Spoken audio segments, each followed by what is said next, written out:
Congratulations! You bought a cruising boat. Now you need to insure it.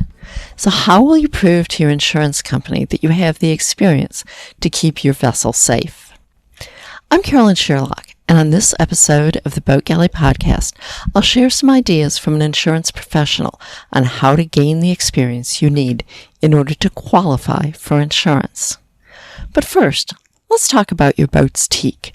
Are you looking to refinish your boat's teak with a minimum of mess and fuss? Look no further. TeakGuard's non-toxic water-based formulas for cleaning and finishing will turn your teak from dingy to sparkling in no time. Use coupon code BG20 for 15% off your order of $50 or more. TeakGuard is what we use on Barefoot Gal on the whole interior. I love it. With TeakGuard, you can admire your teak with a lot less maintenance. Okay, let's talk about gaining some experience in order to qualify for insurance. Do you dream of cruising, but you don't have years of sailing experience? For your own safety, you want to learn as much as possible, but you also need to document your education to insure your boat. Okay, Laura Lindstrom Krupp is a boat insurance agent, and here she is sharing various ways to gain boating experience so you can insure your vessel, or for your own peace of mind. She's written several other articles on boat insurance. You can find them all on the Boat Galley. Here, I'm basically taking her words and turning them into a podcast about the experience part, because that's such a big deal for so many people. Some people save up for years for sailing away, and others cash out stocks or sell real estate. And some take out a mortgage to buy their dream boat. But once you own your boat, the next thing is that you have to insure it. And one of the first things that the underwriter is going to ask about is your boating experience. So how can a new boat owner learn and gain the experience necessary? Some are free. Some of the ways you can do it, others are going to cost you, but you can have a lot of fun along the way. Let's start by talking about the cheap or free options. Depending on where you live, you may find a whole number of opportunities or not so many. Google boating safety courses in your town or state and see what comes up. Boat US also has a bunch of online courses that are a good place to start. And check out the U.S. Coast Guard Auxiliary safety courses. The U.S. Power Squadron, that's a volunteer organization with chapters all over the country. Many of them offer free or very low-cost workshops, both online and live. And don't be fooled by the name. Even though they call it Power Squadron, many of their workshops are quite relevant for sailors. Now, while online learning and some land-based workshops are good, the next step is going to be to get on a boat. Having boating friends is a really good place to start. Go out with them as much as you can. Ask lots of questions and learn from watching experienced mariners. Maybe with time, they'll let you drive or put your hands on the sails, things like that. If you don't know people who own boats, maybe you've got a sailing club nearby.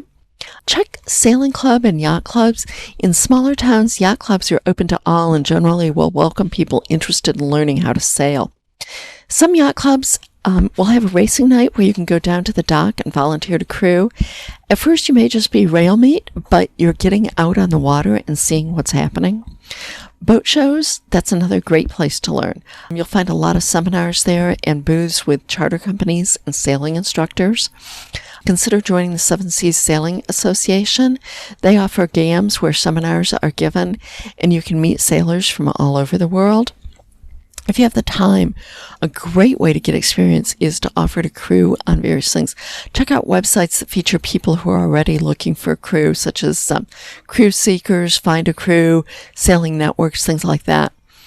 I'd suggest that starting with like a short sail, just an overnight or two, in case you don't enjoy it.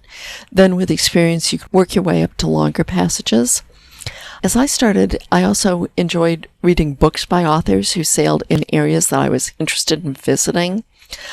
However, though, you can learn a lot from reading and online workshops, but you still have to get that time on the water. And if you don't live near the water, you're going to have to do some research to get the experience on the water. and you're going to have to spend some money. And that brings us into the more expensive options. If you don't have a friend with a boat, chartering is your next option. Pick a waterfront city that you would like to visit and reach out to the local charter boat fleet.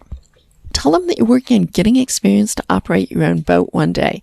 They may work with a Coast Guard captain or sailing instructor to teach you while you charter, and you can charter for like a day, a weekend, a week.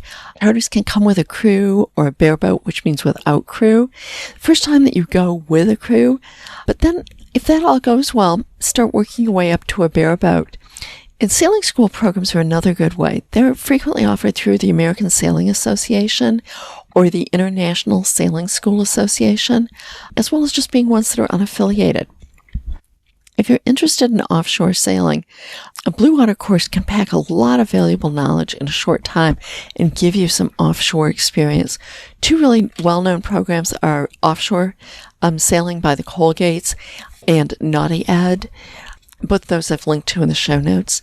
If you haven't purchased a boat yet, get as much experience on different types of boats as you can so you'll know what features you'd like and what you don't like. And start learning on a smaller boat. It's a lot less expensive and a lot of fun to sail. After all, the nautical terminology is the same whether you're sailing a dinghy or a 40-foot cruising sailboat. And I will even go so far as to say that the cause and reaction is much easier to see on smaller boats. You see what happens as a result of what you do much faster. Another good option is a sailing vacation. That'll give you some great on-the-water experience. You can charter in many beautiful vacations like the Virgin Islands, particularly the British Virgin Islands, the Mediterranean, the Sea of Cortez. Now, if you've already bought your boat, you can try hiring a sailing instructor or a U.S. Coast Guard captain to work with you on your boat. They can teach you a lot in a really short amount of time, and you're learning on your vessel, so you really start learning how it's handling. Move on board as soon as possible. Even if you're tied to the dock, you can learn a lot about your boat and the liveaboard life. Document your experience as you start to sail. All experience counts, whether it's on a friend's boat or a charter boat. It doesn't have to be a boat you own.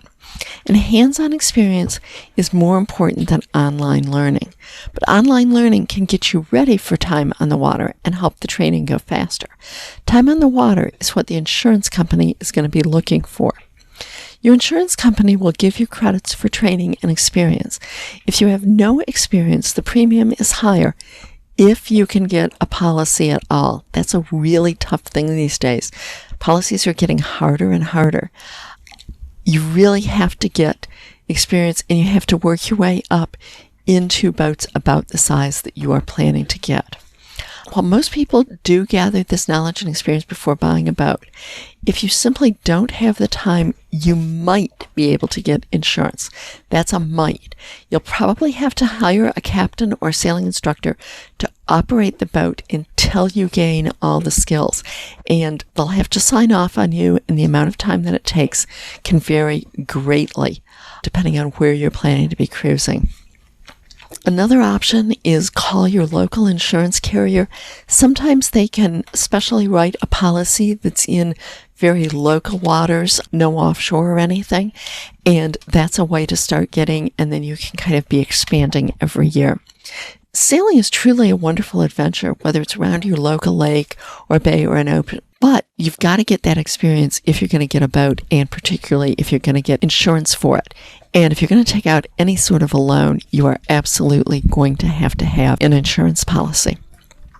I hope that this has been useful information, helpful. Please, if it has, be sure to subscribe to the Boat Galley podcast and tell your friends about it. Thanks.